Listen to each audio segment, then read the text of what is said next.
Bonjour à tous, bienvenue pour ce webinaire organisé par les CCI Pays de la Loire en partenariat avec l'ADEME sur la thématique de l'adaptation au changement climatique, avec comme thématique de jour, donc en fait, quels sont les risques climatiques sur notre territoire et comment nous y préparer.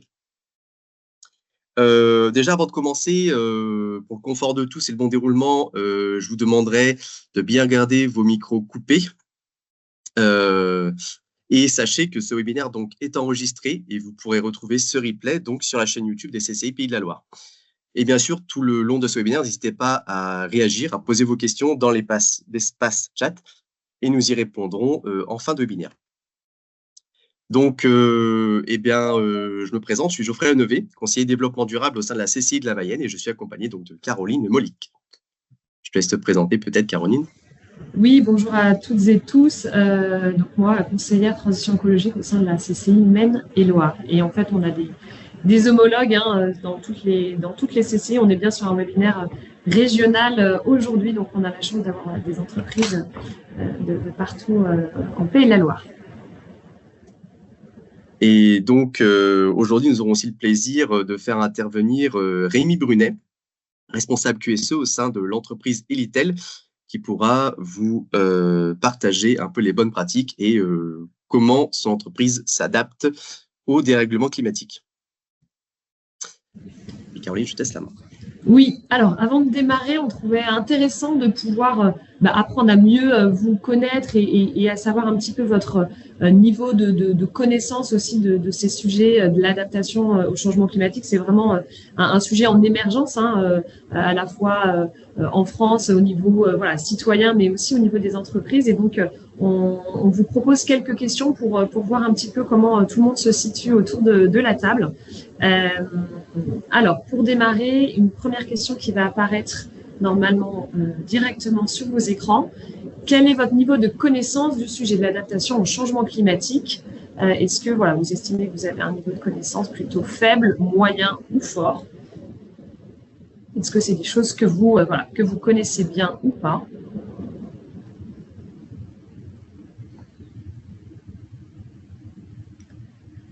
On voit le niveau de réponse, on en est à 22 réponses avec plutôt un niveau jugé moyen pour l'instant.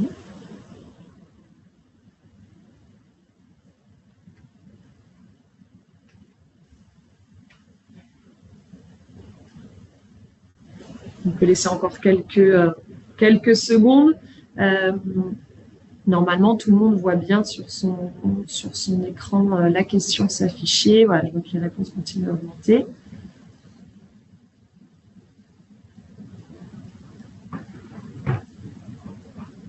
Des nouvelles personnes qui continuent à arriver.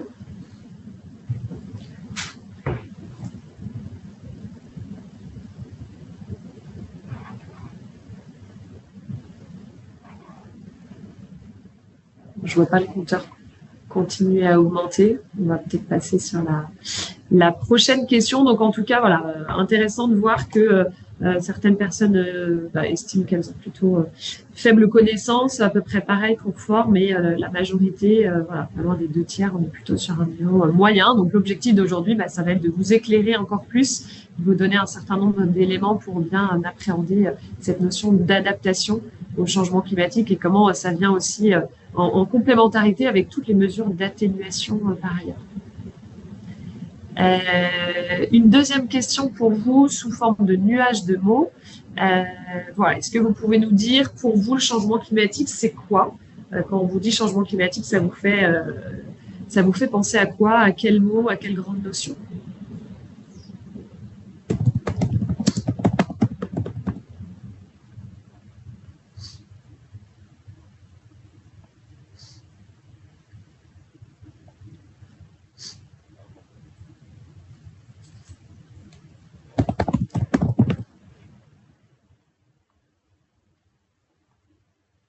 On voit des premiers mots apparaître.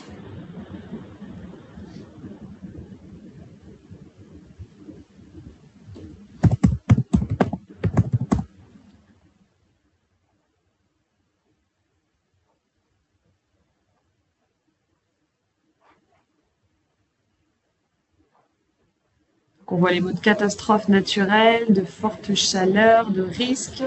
On parle de transformation, d'aléas. Donc c'est en effet des mots qu'on pourra bien réaborder aujourd'hui, notamment, voilà, je vous ferai un vrai tour d'horizon de ces différents aléas climatiques qui s'accélèrent à la fois en intensité et en fréquence. On va passer à la suite. Hop. Je voyais pas tous les mots. Je vois que je voyais pas tous les mots parce que je vois aussi adaptation, je vois réchauffement, modification des habitudes, énergie fossile, augmentation des températures. Je vois qu'il y en a qui continuent, dégradation, dérèglement. Super. Voilà, comme je disais, c'est des mots et des notions qui vont être bien détaillés par Geoffrey. Et puis dernière question. Est-ce que aujourd'hui votre entreprise a commencé à travailler sur cette gestion des risques climatiques et la prise en compte des impacts physiques sur votre activité? Voilà. Est-ce que c'est un sujet que vous avez commencé à adresser à la fois pour diagnostiquer vos vulnérabilités, identifier les points de faiblesse voilà, sur la chaîne de valeur, dans vos process, en termes d'appro, en termes de stockage des matières premières, d'implantation du site avec des risques plus forts éventuellement d'inondation par exemple. Donc voilà, est-ce que c'est un niveau d'avancement un peu beaucoup ou pas du tout?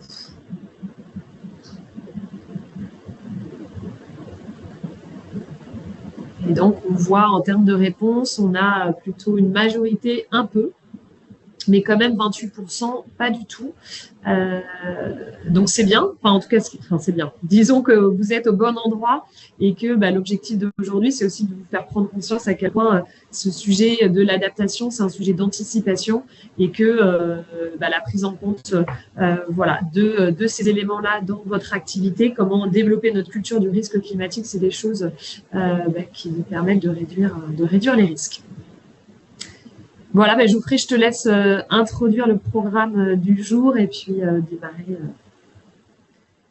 démarrer en vif du sujet. Merci, Caroline. Donc, je n'ai plus la main. Ce webinaire du jour, en fait, nous allons aborder déjà plusieurs choses. Une petite partie déjà un peu théorie, sémantique. On va parler déjà de quels aléas et définir ce qu'est un aléa.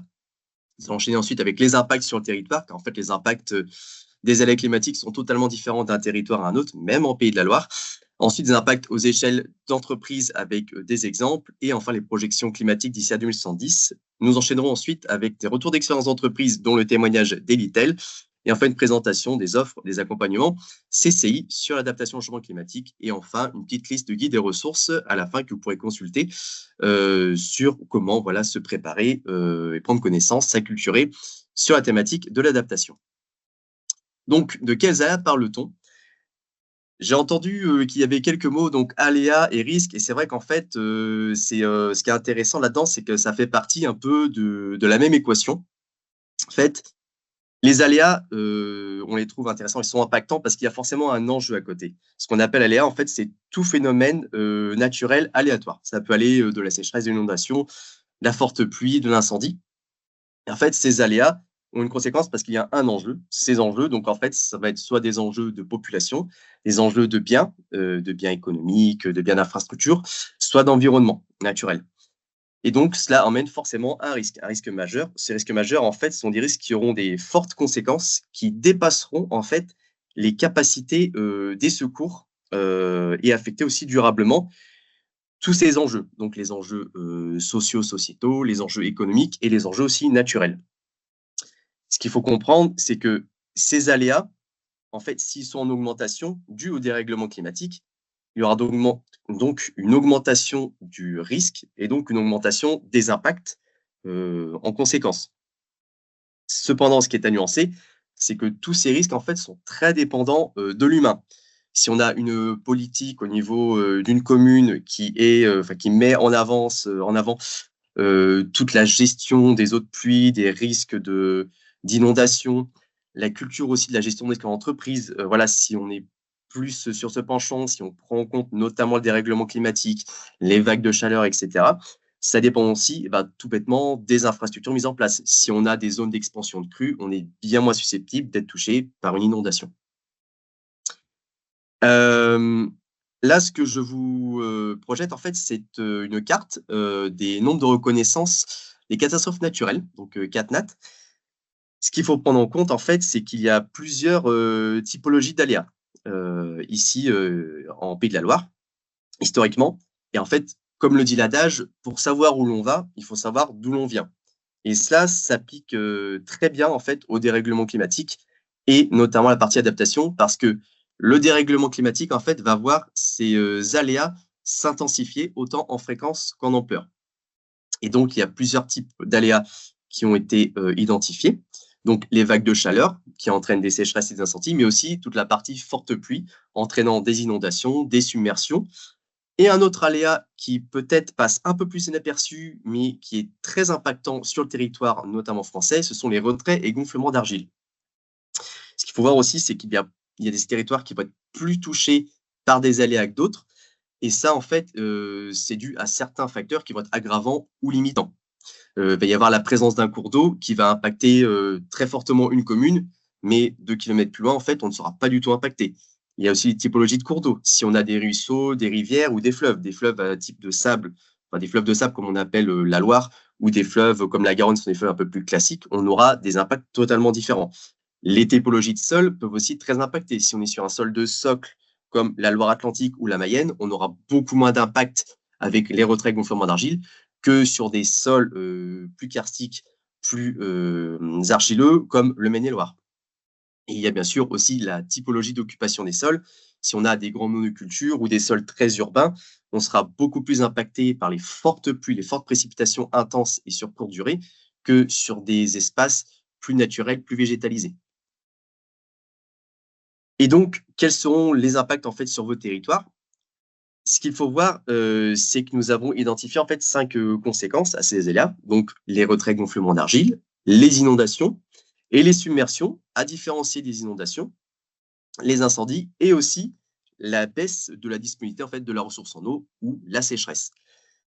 Ce qu'il faut noter, ce n'est pas parce que vous avez été impacté par un aléa une année que vous n'allez pas forcément être touché par un autre aléa, voire même un aléa complètement opposé. Vous me direz: «Bah, c'est paradoxal en fait». Et ben, en fait, pas tant que ça. Parce que la nature, elle aime l'équilibre et en fait, là, je me réfère, vraiment aux années 2022-2023. On a vu 2022, année de forte chaleur, année de sécheresse, très peu de précipitations, du coup, des facteurs favorisant des incendies et en 2023, des pluies très abondantes sur une très longue durée et du coup, des inondations. Et ben, en fait, la nature, elle aime l'équilibre, donc toute la partie de précipitation que vous n'aurez pas une année, vous l'aurez forcément une année. Ou si vous ne l'avez pas sur une saison, vous l'aurez sur une saison.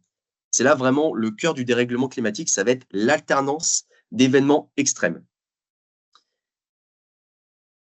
Donc là, on va rentrer un peu plus en vif du sujet. Je vous ai parlé tout à l'heure des RGA, retrait gonflement d'argile. Qu'est-ce que c'est? En fait, un retrait gonflement d'argile, c'est l'alternance en fait d'affaissement des sols argileux et de gonflement. En fait, l'argile a un fort taux d'absorption de l'eau. Et donc, avec cette forte possibilité d'absorber l'eau, vous aurez une forte alternance de volumétrie des sols. Cette alternance, elle est comment dire, très dépendante de typologie des sols. Notamment, si vous avez un sol voilà, qui est karstique, comme notamment en Loire-Atlantique, Mayenne, vous aurez bien moins d'impact que sur le Maine-et-Loire, mais ça dépend aussi de la teneur en eau du sol. Si vous avez un sol qui est beaucoup plus facilitant à retenir l'eau, vous aurez plus de gonflement et aussi plus de retrait qu'un sol avec moins de capacité de retenance d'eau. Il y a aussi la profondeur de couche argileuse. Plus vous avez des sols argileux profonds, plus vous aurez de delta de volumétrie. Il y a bien sûr la structure et la densité des sols. Si vous avez des sols avec plus de fissures, avec voilà, un mix avec sol rocheux, sol karstique, sol argileux, sol granitique, vous aurez des impacts plus légers que si vous avez un sol entièrement argileux. Il y a bien sûr les facteurs climatiques avec les alternances de périodes de sécheresse et de périodes de forte pluviométrie. Il y a aussi les occupations de sol. Et c'est là où c'est un peu plus nuancé ou un peu plus contradictoire. Un sol avec de la végétation peut parfois augmenter les gonflements d'argile, car en fait, ça va favoriser l'infiltration d'eau. A contrario, cela peut aussi favoriser la maintien du sol avec tout le réseau racinaire et mycorhizien.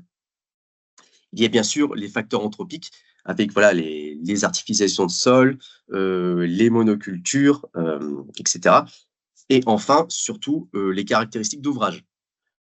Les ouvrages qui sont principalement touchés par ces retraits gonflements d'argile, c'est principalement les ouvrages, on va dire, classiques. La maison classique, comment dire, avec voilà, une fondation voilà, assez fine, des murs en briques, en parpaing, sont plus assujettis de subir les retraits gonflements d'argile, car en fait, il y a plus de jonctions que les bâtiments industriels où en fait on est sur un grand bac inox, là où il y a moins de jonctions possibles. Donc tout cela, ça aura des conséquences, parce qu'il y en a déjà actuellement et comme je dis tout à l'heure, pour savoir où l'on va, il faut voir d'où l'on vient. Donc si on a déjà des impacts avec les RGA maintenant, avec le dérèglement climatique, on aura encore plus d'impact de ces RGA. Ce qu'il faut voir, c'est que les prévisions actuelles d'ici 2050 prévoient une augmentation de 11 jours de sécheresse en moyenne et de 1,4 jours de forte pluie d'ici 2050. Quand je parle de forte pluie, je parle vraiment de la forte pluie d'orage, à plus de 20 mm de pluie. Actuellement, en Pays de la Loire, sur une moyenne, on est à 8 mm de jour de pluie. Donc ça va forcément augmenter la fréquence d'apparition des RGA, mais aussi leur amplitude. Ce qu'il faut prendre en compte aussi, c'est que ces RGA ont un impact économique. Et donc, entre 2019 et 2024, ils ont coûté en France entièrement plus de 1,5 milliard d'euros.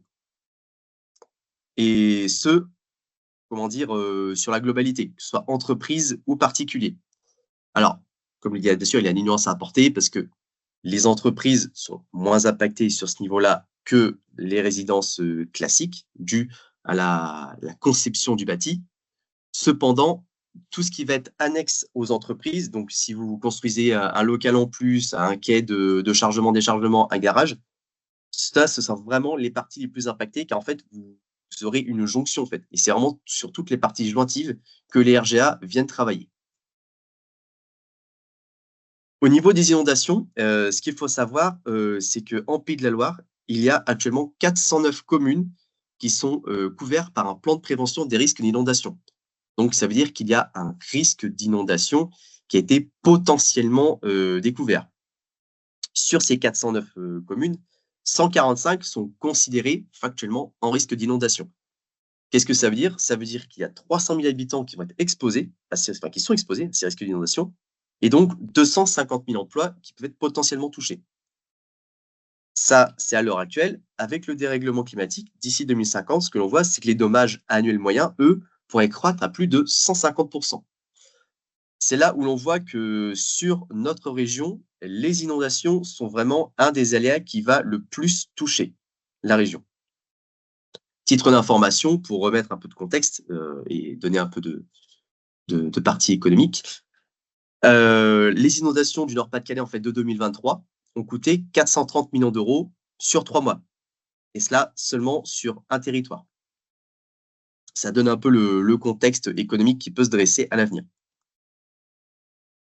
J'ai parlé du coup des inondations, mais il y a aussi une autre partie qu'il faut aborder, c'est la submersion. Donc la submersion, qu'est-ce que c'est? En fait, c'est une augmentation en fait, temporaire du niveau de la mer qui vient impacter les zones côtières. Ce que l'on peut voir sur la carte, c'est qu'on est très inégal sur la répartition en fait, de ces risques. On peut voir que c'est énormément les parties, enfin les côtes vendéennes qui sont touchées. Cela, ça s'explique en fait par simplement de la partie topographique. Les côtes vendéennes, en fait, sont sur un nivellement géographique français bien moins élevé que les restes des côtes. On a cependant des zones critiques sur chacun de ces départements. On prend notamment la ville de Pornichet qui se situe à seulement 2 mètres de nivellement géographique français par rapport au niveau de la mer. Ça veut dire que si on a une submersion de plus de 2 mètres, Pornichet sera donc submergé. Et un peu plus loin aussi au niveau de l'estuaire, à Lavaux-sur-Loire, avec un niveau peut-être un peu plus élevé, mais qui néanmoins sera potentiellement impacté. Car ce qu'il faut comprendre, c'est que ce n'est pas parce qu'on est un peu au-dessus du niveau de la mer que l'on n'est pas impacté, car il y a les phénomènes de capillarité qui viennent entrer en jeu. Au niveau de la Vendée, donc là, on a beaucoup plus d'impact avec un niveau bien plus proche dessus de la mer. Je prends notamment l'Aiguillon-sur-Mer, la Tranche-sur-Mer, qui sont des zones réputées pour des submersions par l'eau de mer. Ce qu'il faut prendre en compte aussi, c'est qu'il y a des facteurs aggravants avec ces submersions. Ces facteurs aggravants, c'est l'élévation du niveau de la mer, élévation due à 2 facteurs. 1, par la fonte des glaciers et 2, par la dilatation thermique. Ce deuxième facteur est le plus important. La dilatation thermique, en fait, ça va faire que l'eau va prendre plus de place, donc plus de volume, donc forcément augmenter en niveau. La mer va augmenter en niveau dû à cette dilatation. Et aussi par l'augmentation de la fréquence et de l'intensité de tous les tempêtes et cyclones. Ce qu'on peut voir notamment avec ces dernières années, beaucoup de tempêtes et cyclones viennent toucher les côtes françaises, cela dû au dérèglement climatique. Ces impacts, ces impacts ont des coûts. Actuellement, en France, on est à environ 200 millions d'euros par an. Mais le plan national d'adaptation au changement climatique prévoit jusqu'à 2 milliards d'euros par an. Et ça, juste sur un aléa qui va toucher seulement les départements côtiers. En parallèle, on a encore d'autres aléas qui vont être les aléas, les risques d'incendie. Alors, ces risques d'incendie, eux, ils vont avoir ce qu'on appelle des boucles de rétroaction positives. Déjà, en fait, ça va être une boucle de rétroaction positive, c'est quand un aléa, en fait, donne une conséquence et cette conséquence vient alimenter l'aléa et l'aggraver encore plus. Ces risques d'incendie, ce qu'on peut voir, c'est que d'ici 2050, on va avoir un nombre de jours qui va être multiplié par 2 sur le risque d'incendie élevé et une surface brûlée au niveau français multipliée par 4. Je vous ai parlé de facteurs aggravants, quels étaient-ils? Ce qu'il faut voir, c'est que si on a une augmentation de la température, les sols et les végétations en fait vont s'assécher par évapotranspiration. De plus, avec des pluies estivales en fait en baisse, ça fragilise les sols. Donc cela ramène des sols secs, des végétations sèches, donc le terrain propice pour un incendie. En parallèle, encore une fois, un autre facteur pour la boucle de rétroaction positive, c'est que nous avons des hivers de plus en plus doux. Qui dit hiver doux, dit des parasites qui vont survivre, des parasites, pour la flore, qui vont survivre plus longtemps et qui vont augmenter donc le volume de bois mort dans le forêt et donc le combustible. Ce qu'il faut voir, et ça c'est d'après en fait le site des pompiers de France, nous avons estimé en 2011 en perte directe et uniquement directe, donc uniquement les infrastructures, les forêts, etc., 1,3 milliard d'euros sur une année comme 2011 qui n'était pas une année extrêmement sèche, extrêmement chaude. Avec des sinistres climatiques totaux qui dépassent, eux, 3,6 milliards d'euros entre 2011 et 2021, uniquement sur la partie liée aux incendies.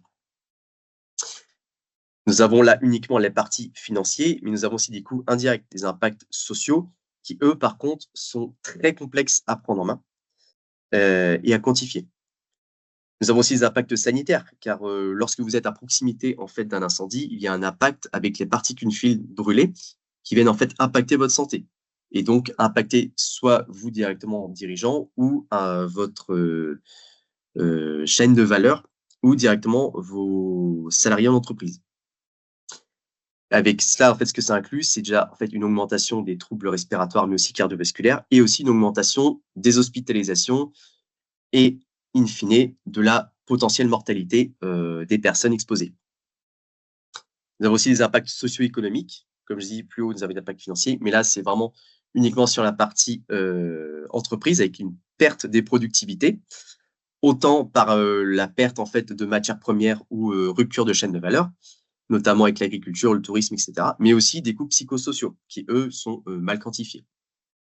Et bien sûr, des impacts environnementaux avec des pertes d'écosystèmes, d'espèces endémiques, des émissions de CO2 plus importantes, des pertes de biodiversité, mais aussi d'altération des sols et paysages qui viennent eux aussi impacter la chaîne de valeur, car lorsque vous avez un sol altéré, lorsque vous êtes dans l'industrie agroalimentaire, eh bien, vous avez du coup une perte de potentiel au niveau de votre chaîne de valeur amont. Ce qu'il faut voir du coup, c'est que ces zones vont s'étendre à l'avenir, c'est indéniable, avec notamment les allongements de saisons de feu, les allongements de saisons chaudes, Et donc, avec, d'après le plan national d'adaptation au changement climatique, une hausse des coûts assurantiels liés à ce sujet. Qui dit aussi vague de chaleur dit sécheresse. Et en fait, lors de ces périodes de sécheresse, nous allons voir qu'en fait, il y aura de plus en plus de pression sur l'eau. Nous avons fait une petite projection avec donc la base de données DRIAS eau sur le scénario actuel du GIEC. Donc en fait, le scénario 8.5, qui est le scénario vers lequel on tend, le scénario de réchauffement sur lequel on tend. Nous allons avoir une baisse généralisée en fait de disponibilité de ces eaux d'ici 2110. Vous pouvez le voir, du coup, j'ai pu prendre différents points sur chaque département. Ce que l'on voit, c'est que l'on est aux environs de 20%.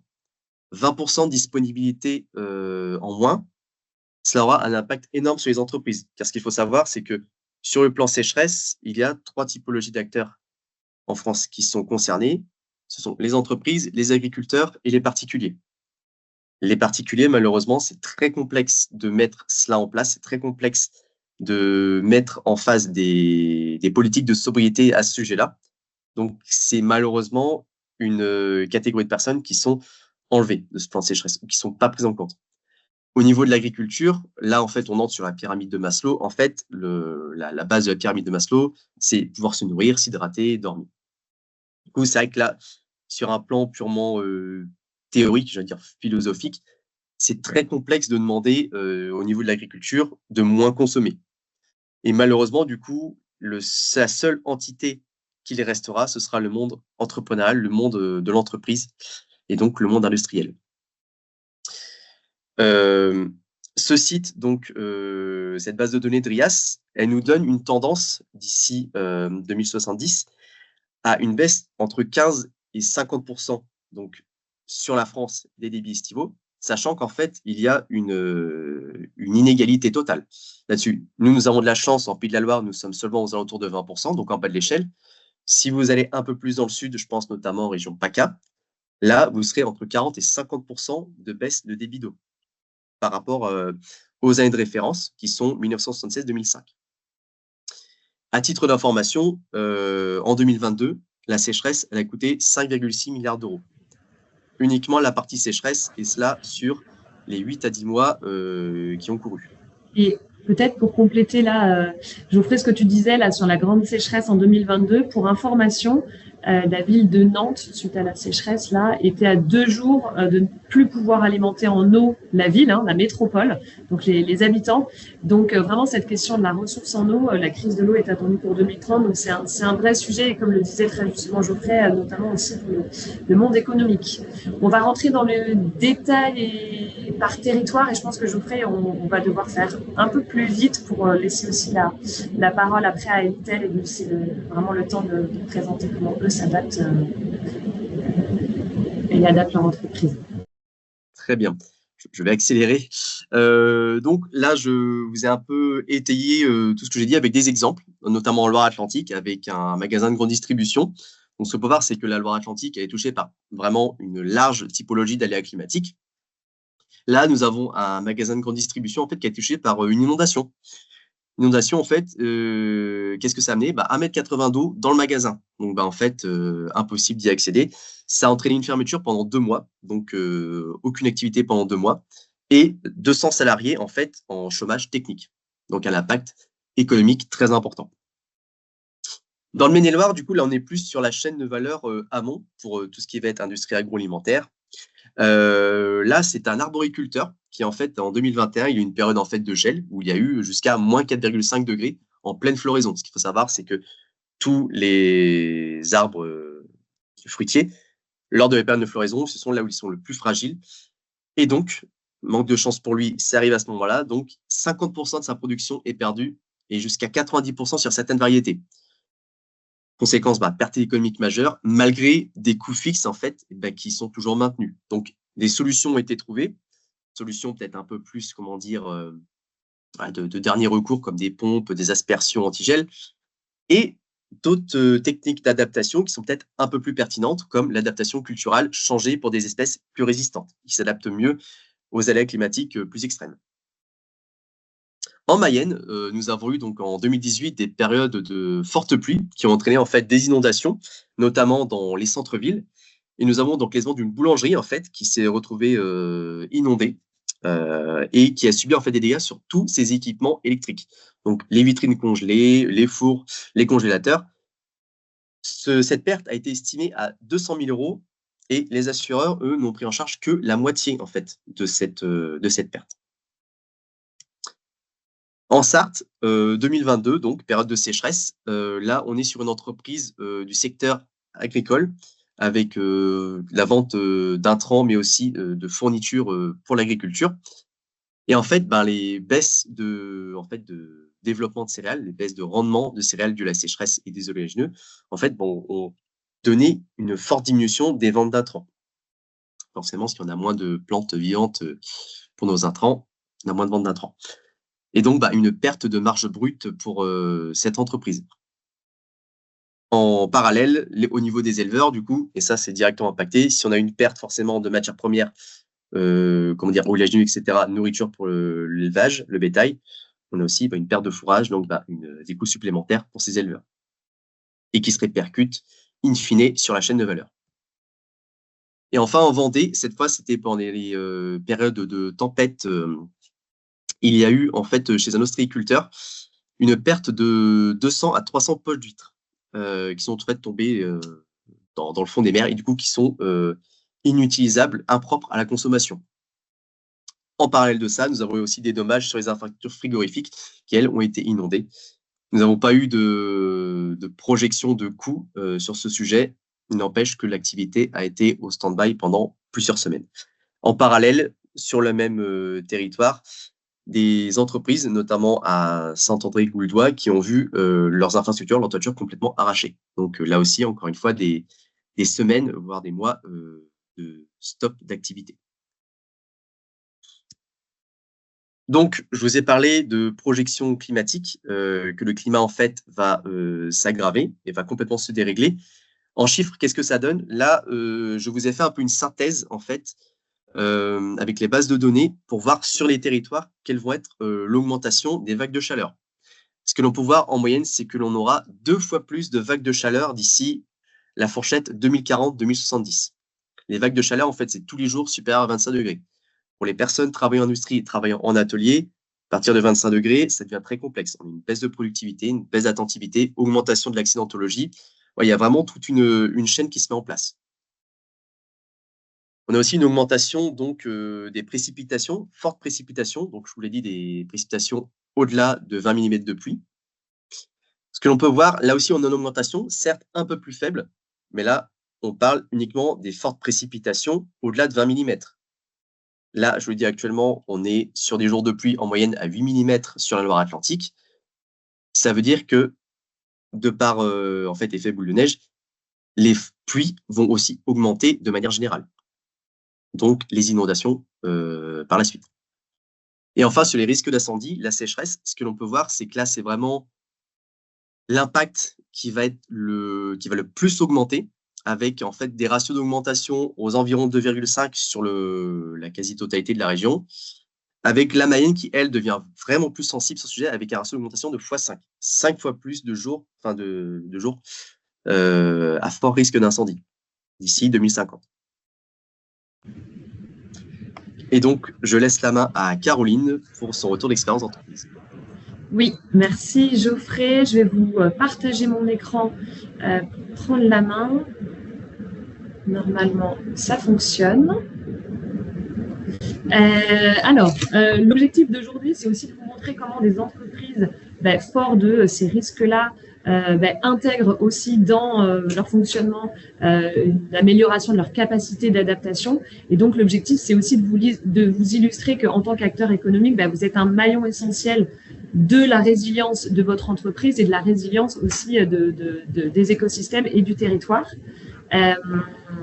Donc, le premier exemple, c'est l'entreprise Sodebo, donc une entreprise dans l'agroalimentaire avec pas loin de 3000 salariés, un gros chiffre d'affaires.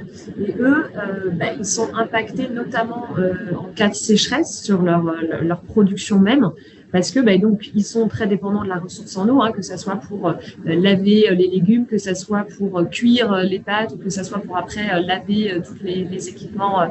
Caroline, Oui. nous ne voyons pas le bon écran. Mince.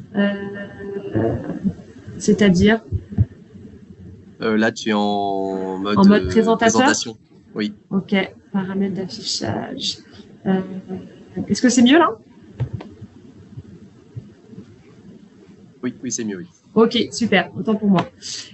Donc je disais Sodebo, donc très dépendant de la ressource en eau, et ils anticipent d'ores et déjà que en cas d'arrêté sécheresse, et Geoffrey en a beaucoup parlé, et comment ils vont devoir réduire leur consommation d'eau, et ça peut aller jusqu'à 25%. Donc pour ça, ils ont commencé à engager un certain nombre d'actions, comme pouvoir réutiliser l'eau de cuisson des pâtes, et au lieu de changer toute l'eau à chaque nouveau bain de cuisson, ils reprennent 50% par exemple de l'eau de cuisson précédente, ou comment ils ont mis en place un système de recyclage des eaux de lavage pour les salades. Donc, il y a tout un enjeu en termes de ressources déployées, de formation notamment aussi des équipes de nettoyage à des pratiques plus économes, et puis d'investir dans des matériels de réglage, de compteurs d'eau, de sondes pour pouvoir mieux suivre finalement leur consommation et optimiser encore une fois, voire même réduire leur consommation d'eau. Et donc, on voit en termes de résultats un objectif de réduction de 20% en 2030 par rapport à 2021 et in fine, en fait, d'arriver à réduire le ratio de consommation d'eau par kilo de produits fabriqués. Un autre exemple, c'est Charrier dans les travaux publics. On le sait, parmi les métiers les plus exposés aux canicules et aux fortes chaleurs, ce sont les métiers du bâtiment qui travaillent en extérieur. Et donc, Charrier est sujet à une problématique de sécurité de ses travailleurs sur les chantiers avec des risques de malaise en cas de température très forte. Et donc, ce qu'ils ont fait, c'est qu'ils distribuent des bracelets intelligents anti-coup de chaleur qui tout simplement permet en fait d'envoyer un signal et une alerte à l'opérateur et à l'ouvrier à partir du moment où son pouce s'accélère et qu'il est proche du malaise. Donc ça, concentré dans l'activité, ils se sont rendus compte qu'un certain nombre d'opérateurs ne prennent pas conscience des risques et donc ont besoin de faire une pause tout simplement. Donc là, le coût, il est assez mesuré pour l'entreprise et on voit bien que le processus impacté, ce sont vraiment les ressources humaines et donc ils sont vraiment dans leur rôle de prévention en termes de résultats, bien sûr, ça permet de réduire les malaises. Ces bracelets intelligents, ils commencent pas mal à se développer et bien sûr, il y a un certain nombre d'autres secteurs industriels, tout ce qui est fonderie, métallurgie. Dès qu'il y a des process à chaud où il fait vraiment très chaud dans les ateliers, c'est des choses qui peuvent être pensées et réfléchies pour toute entreprise. Ensuite, et alors ça c'est assez intéressant, c'est différent, ça va être sur le volet plutôt aussi agroalimentaire parce que c'est l'entreprise Bayer, mais en termes de process d'énergie, en fait ils ont remplacé l'ensemble de leurs installations frigorifiques groupe froid qui n'étaient pas du tout dimensionnées pour supporter des fortes températures.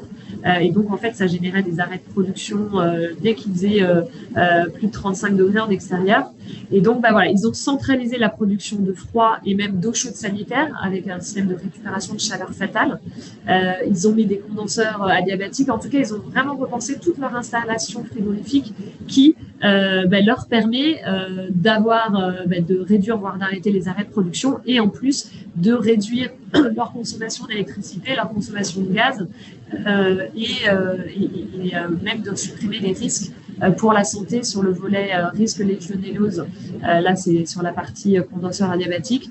Et puis, les fluides frigorigènes, puisqu'ils ont changé, maintenant, ils sont sur du gaz ammoniaque.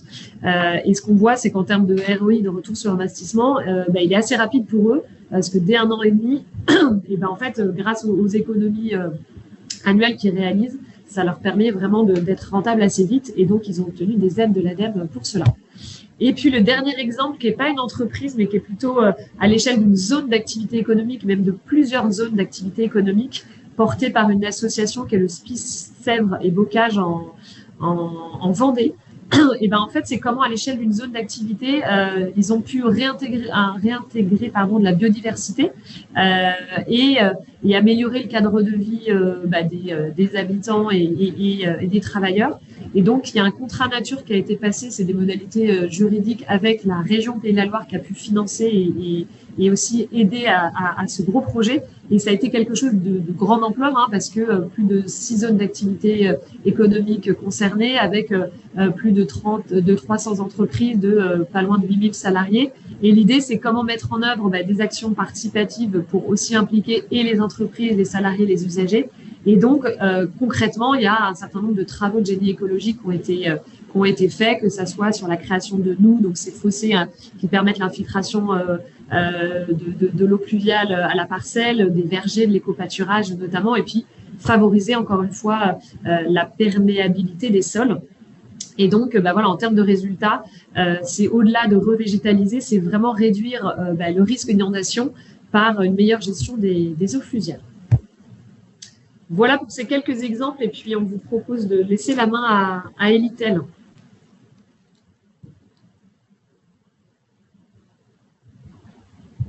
Donc oui, je vous partager en fait, je vais permettre à Rémi, donc Rémi Bonnet, Rémi, je te... Oui, bonjour. Oui. Donc je ne sais pas si tu peux peut-être, je vais partager mon écran et je vous, tac, je te laisserai, je te laisserai continuer. Hop, Rémi, c'est à toi. Super. Eh ben, bonjour à tous. Je vais vous présenter un petit peu la démarche qu'on a eue chez Elitel en termes d'évaluation et différentes actions concrètes qu'on a pu mettre en place chez nous. Elitel Réseau, on est une société mayonnaise. On fait partie du groupe Bage. On rayonne sur tout le Grand Ouest de la France, à peu près 500 collaborateurs. À l'échelle d'Elitel, on est 80. On rayonne sur 4 départements, donc la Mayenne, l'Orne, la Manche et le Calvados. Et notre secteur d'activité, c'est les réseaux d'énergie. Donc on travaille pour notamment les 2 gros donneurs d'ordre, qui sont Enedis pour la partie élec et GRDF pour le réseau gaz. Donc, on va intervenir notamment sur la partie réseau de distribution. Donc, ce sera sur la partie élec à la fois de l'extension ou de la maintenance. Idem pour le gaz. On va retrouver aussi tout ce qui est activité d'éclairage public, de raccordement de l'eau potable et notamment, on peut retrouver après en client ponctuel raccordement sur la partie gaz, donc des raccordements de méthanisation notamment, ou de parcs éoliens ou photovoltaïques. Donc, Elitel est certifié ISO 14001 et 45001, ce qui nous a permis, en fait, dans le cadre de cette norme, aussi ça a été un levier, en fait, de prise en compte de nos activités, puisque c'est demandé dans la norme. Mais au-delà de ça, en fait, au niveau de groupe, de part de nos activités, on a souhaité monter une cartographie. Alors, c'est passé par notre démarche RSE. Je pense que tu peux passer à la slide suivante, s'il te plaît, Geoffrey. Voilà. Je vous ai mis à gauche en fait les ambitions 2030 du groupe Bage. On a identifié en premier lieu, donc notre première ambition, c'est de renforcer le lien entre nos métiers et l'environnement, puisqu'on l'a vu tout à l'heure, on est des métiers comme dans des travaux publics purs, avec des collaborateurs qui travaillent en extérieur. Avec pour ambition du coup d'être en capacité de réaliser des chantiers dans des conditions climatiques défavorables, que ce soit en période de forte chaleur ou d'humidité ou de vagues de froid, puisque notre cœur de métier, étant donné qu'on travaille à l'extérieur, ça a un fort impact. Et aussi de faire appel aussi à nos clients, ce qu'on le verra dans le cadre d'aléas climatiques, puisque on se voit en fait de pouvoir répondre à Enedis notamment pour des interventions de réparation, quand on pense à la tempête Ciarán qui était fin 2024, où on a des équipes qui ont été dépêchées en Bretagne à la demande d'Enedis pour remettre en circuit le réseau électrique. Donc du coup, nos activités ont à la fois aussi un impact négatif entre guillemets où on se doit de s'adapter, mais à l'inverse, on peut avoir des pics d'activité dans le cadre d'intempéries ou d'aléas comme les tempêtes hivernales comme on a pu avoir. Où du coup, il faut qu'on soit en mesure d'avoir des équipes et de l'effectif et le matériel à disposition pour avoir une force d'intervention adaptée et réagir aux tempêtes et aux demandes du client. On a parmi les impacts négatifs, en tout cas qui nous sont soumis à adaptation dans le cadre de nos métiers, on a donc sur nos profils électriciens notamment des travaux qui sont interdits dans le cadre de fortes pluies ou de temps particulièrement humides, au-delà en fait du travail en tranchée qui peuvent connaître toute entreprise du TP, malheureusement, quand on voit les dernières années 2023-2024 avec des pluviométries qui étaient au-dessus de la moyenne, à l'échelle de la Mayenne en tout cas. Tout ce qui est travaux sous tension sont interdits. Nous oblige en fait à revoir et à anticiper plus qu'à l'habituel nos plannings d'intervention. On va avoir aussi des contraintes qualité et matériel, notamment sur tout ce qu'on appelle les conceptions d'accessoires. Donc là, c'est pour construire ce qu'on appelle dans le jargon des boîtes de jonction, en fait, quand on vient se raccorder en souterrain, où en fait ce type de matériel doit être conservé en période hivernale dans des locaux qui doivent être hors gel, puisqu'ils peuvent pas être mis à disposition, en tout cas conçus et installés à des températures inférieures à 5 degrés. Idem quand on doit poser des réseaux de raccordement de métallisation de plusieurs kilomètres, on se retrouve avec des tubes en PEHD qui sont beaucoup moins manipulables du fait de la rigidité en bas de température. On a également des travaux en nacelle qui sont interdits et des vents quand ils sont supérieurs à 20 km/h. Donc on se doit de s'adapter. À ça, on a notamment par exemple du matériel aujourd'hui quand on doit intervenir en plein champ où on peut jouer sur la pression des pneus pour pouvoir intervenir sur le seul meuble. Voilà, donc ça c'est des choses technologiques qu'on a pu mettre en place. Et de manière générale, en fait, on a un gros enjeu, donc on l'a vu tout à l'heure avec Charlier, qu'on partage également, c'est que les enjeux en termes de santé, sécurité et l'impact psychologique, puisque quand on a des alternances de température entre canicule, chaud, froid, mine de rien, le corps en fait, le corps encaisse et derrière se pose une question de santé, sécurité globale de nos salariés. Donc chez Elitel aujourd'hui, on est en train de réfléchir pour aller plus loin, puisque notamment en fait réfléchir à allouer donc un nombre d'heures sur l'année qui pourrait être utilisé au-delà du régime d'intempéries et à l'appréciation des managers et des équipes, parce qu'on a vu sur les cartes que les aléas climatiques même à l'échelle d'un département, peuvent être complètement différents, qu'on soit notamment par exemple à Laval, et puis on peut se retrouver en Nord-Mayenne où du coup on peut avoir des températures complètement différentes et des épisodes neigeux, si on prend la période hivernale. Donc à l'appréciation des équipes avec un volume horaire qui peut être alloué en fait pour jouer sur l'année, pouvoir adapter le planning et mis à disposition en fait et à l'appréciation des chefs d'équipe pour pouvoir adapter le planning et avoir plus de souplesse notamment pour faire face à des épisodes de forte chaleur et soudain comme on a pu avoir cette année. Voilà un petit peu les démarches qu'on a pu mettre en place en tout cas chez Elitel. D'un point de vue organisationnel. Je pense que j'ai fait le tour. Je ne sais pas si vous avez des questions.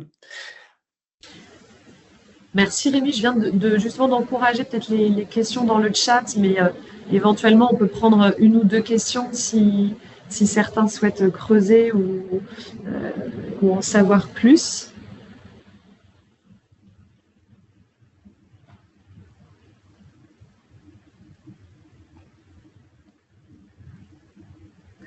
Pas de questions a priori, c'était très clair.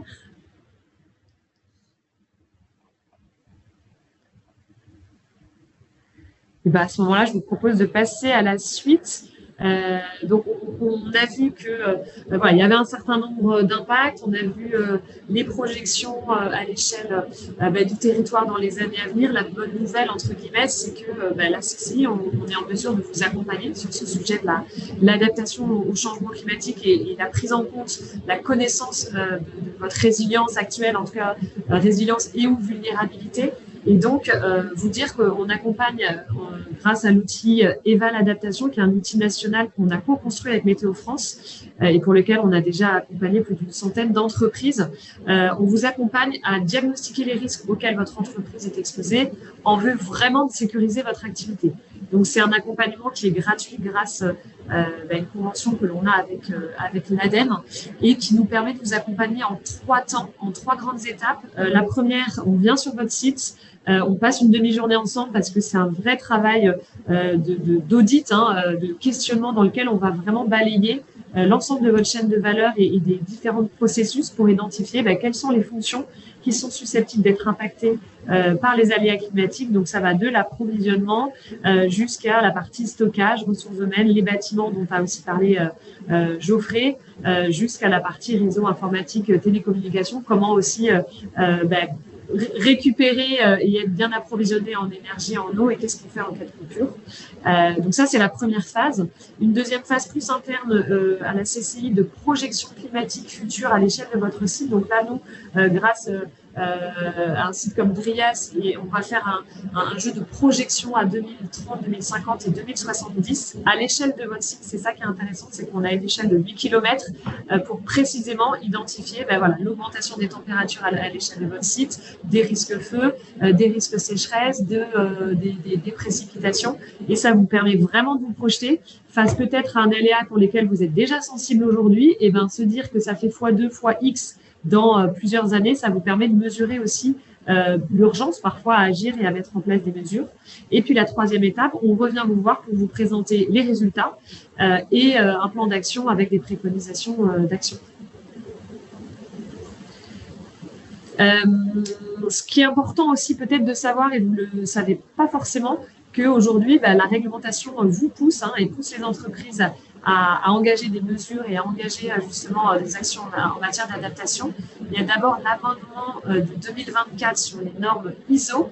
Il date de février 2024. 31 normes de système de management aujourd'hui impose aux entreprises qui se font certifier ou renouveler leur certification d'intégrer le changement climatique dans leurs préoccupations et dans leurs mesures d'action. Et donc, on en a listé quelques-unes. Elles sont très en lien, notamment avec le paramètre qualité, santé, environnement. Voilà, la 9001, la 14001, 50001 sur l'énergie, 45001 aussi sur la sécurité au travail. Donc, un certain nombre d'entreprises sont certifiées ISO et donc, c'est aujourd'hui quelque chose sur lequel vous pouvez vous faire vraiment challenger et retoquer par les certificateurs. Et puis le deuxième, il est assez récent, encore plus récent, c'est le décret chaleur qui a été publié au 1er juillet 2025 et qui impose maintenant à tous les employeurs, qu'ils soient publics comme privés, de prendre des mesures concrètes pour protéger la santé de leurs salariés. Ça peut passer par des questions autour de la réorganisation du travail et des horaires, de l'aménagement d'un site et des infrastructures avec des protections solaires, par exemple, sur des équipements techniques. On parlait des bracelets intelligents tout à l'heure, ou de la formation, bien sûr, des collaborateurs avec les bons gestes à avoir dans ces périodes de canicule. Donc ça, c'est des éléments importants que vous ayez en tête et encore une fois, qui doivent vous donner ce petit coup de pouce pour vous dire il est important de se préoccuper de ce sujet et de regarder comment ça impacte votre entreprise. Et pour terminer, on vous propose d'inscrire dans vos agendas, ou en tout cas de pouvoir d'ores et déjà assez vite, puisque c'est dans un peu plus d'un mois, identifier peut-être 1 ou 2 personnes de votre entreprise qui seraient intéressées de rentrer dans le vif du sujet et de faire cet atelier adaptation au changement climatique. Ce sont vraiment des ateliers de passage à l'action qui permettent à la fois de tester la méthode et d'appréhender la méthode de gestion du risque, et qui permettent vraiment d'avoir des clés pour vous adapter aux impacts physiques du changement climatique.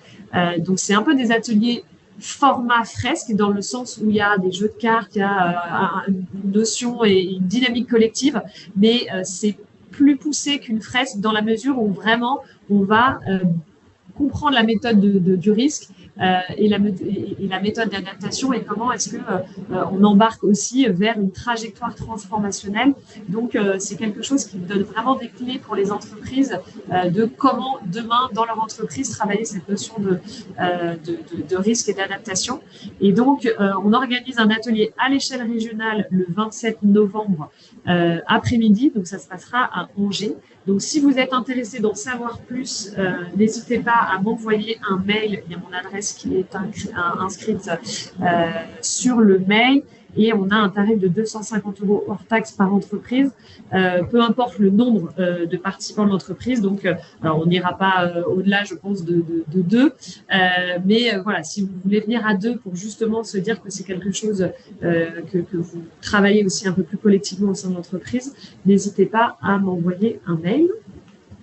Et je crois qu'on a fait le tout. Est-ce qu'il y a des questions sur cette partie justement de l'offre de la CCI sur le sujet? Je vois une question, je crois, si nous avons plusieurs sites dans différentes régions, est-ce que l'accompagnement peut se faire en multisite? Oui, en fait, c'est bien un accompagnement à l'échelle d'un site parce que la vulnérabilité, même sur un même secteur d'activité, l'emplacement, la localisation du site, comme l'a très bien dit Geoffrey aussi, sur ces risques de retrait gonflement des argiles, sur des zones plus ou moins à risque d'inondation et de ruissellement. Donc, on peut accompagner, bien sûr, sur les différents sites. Comment fait-on pour initier l'audit de la CCI? Là, on va vous proposer, pour ceux qui ont envie de passer à l'action, justement, d'être recontactés. Donc, n'hésitez pas à le faire. Et de toute façon, dans le mail, là, on vous enverra le support, on vous enverra les contacts. Mais sinon, en allant sur les sites des CCI, il y a les différents contacts de vos conseillers. Donc, on vous mettra tout dans le mail et on pourra venir vers vous, bien entendu. Et donc, peut-être pour conclure, ce que je disais aussi un peu en préalable pour les entreprises et même à l'échelle individuelle, citoyen, il y a un vrai enjeu à développer notre culture du risque climatique puisque voilà, ce changement et ce dérèglement climatique, on l'a pas encore connu. On sait que ça va s'intensifier si on se fie au scénario des scientifiques du GIEC et se préparer à un plus 4 degrés en France en 2100.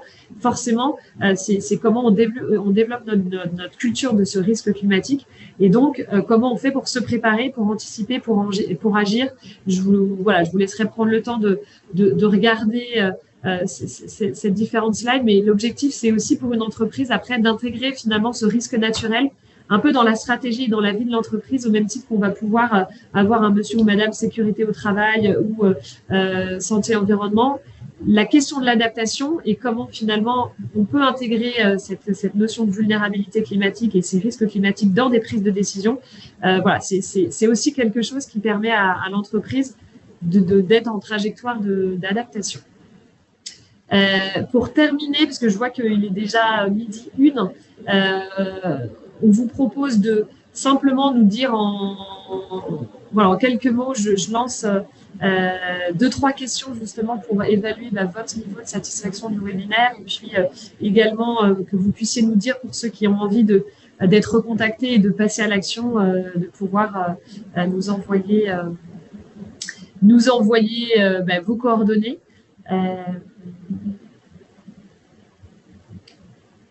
Qu'on a un niveau de satisfaction plutôt satisfaisant et on vous en remercie, tant mieux. Et puis, c'est intéressant pour nous de savoir, voilà, est-ce que après ce webinaire-là, vous êtes plutôt prêt à passer à l'action? Est-ce que c'est plutôt oui? Est-ce que c'est plutôt non? Est-ce que vous savez pas encore parce que c'est aussi des nouveaux sujets à appréhender et puis il faut aussi l'échanger à l'échelle de votre entreprise. Mais si vous êtes notamment plutôt oui, prêt à passer à l'action pour qu'on vous recontacte, n'hésitez pas dans votre réponse, là on est en format nuage de mots, mais mettre oui avec votre nom, prénom et le nom de votre entreprise, ça nous permet vraiment de raccrocher avec votre nom et vous contacter facilement.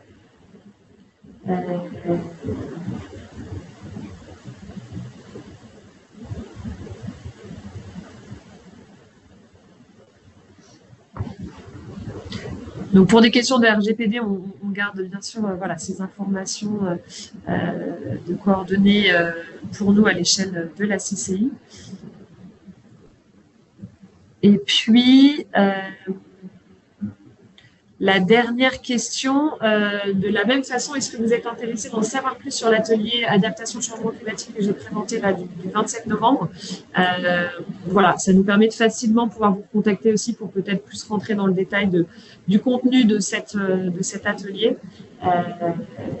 Donc, n'hésitez pas à voilà, nous indiquer votre nom, prénom et le nom de votre entreprise si vous souhaitez en savoir plus pour qu'on puisse vous recontacter.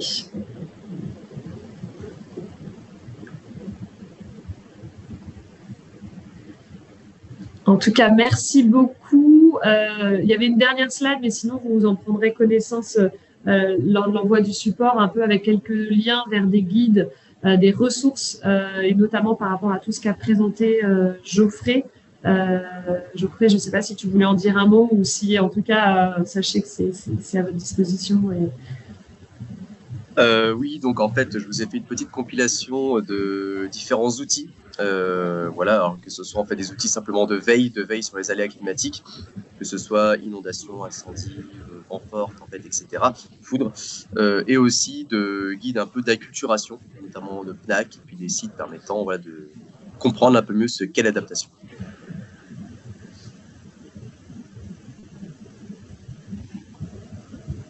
Super, il est midi 4, on a un petit peu débordé, mais merci beaucoup à toutes et tous pour votre attention. Et puis, à très bientôt pour continuer à voilà, vous accompagner et puis répondre à vos questions sur notamment ces questions d'adaptation au changement climatique.